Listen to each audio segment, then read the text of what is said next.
That's a great question. How does studying for med school compare to undergrad MCAT studying? Anonymous, appreciate you joining the chat. Anonymous is an OG. So studying for med school versus undergrad. So undergrad, you could literally just go to class. Let's say you have 10 weeks worth of material for like a midterm or whatever.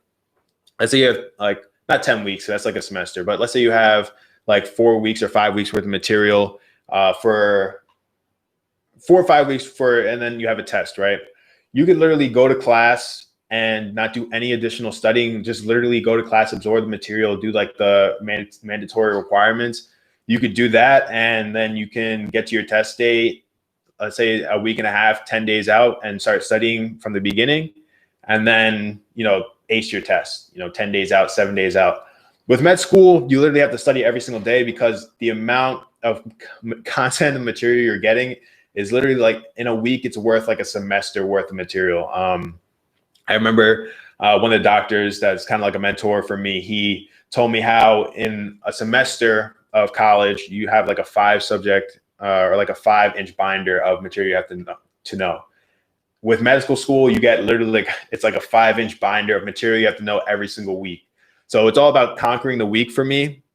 And it's all about kind of like, staying on top of everything. So studying every single day, not taking a day off, unless it's like a weekend. Sometimes I take like a weekend day off, or like I'll go light or just do like, flashcards or something. But it's pretty much just, it's more relatable to how I studied for my MCAT the second time, where I was literally just studying every single day, all day. But this one's a little bit different because what you're studying and how I'm studying, when I was studying for the MCAT, it was strictly just like sitting down with the material, doing the practice questions and putting in the work.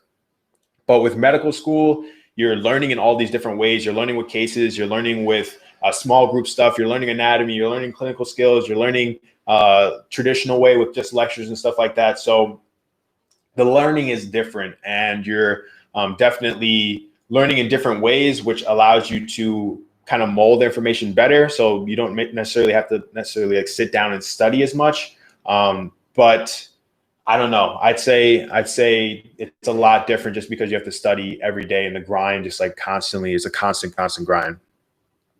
What's going on, everyone? Thank you so much for clicking on this video and for watching. If you're new and this is the first time you're watching one of my videos, my name is Terence, and I'm currently a first-year medical student in Philadelphia. If you're new, make sure you subscribe, like the video, and share with somebody that may need it. My goal is always to grow the channel and help others that may need it. So if you know somebody that may need this type of video, be sure to share it. If you're interested in hopping in on one of my live streams, make sure you subscribe and turn on post notifications so you know when I go live and get your questions answered live. Thank you again for watching. Be sure to subscribe, and let's get it.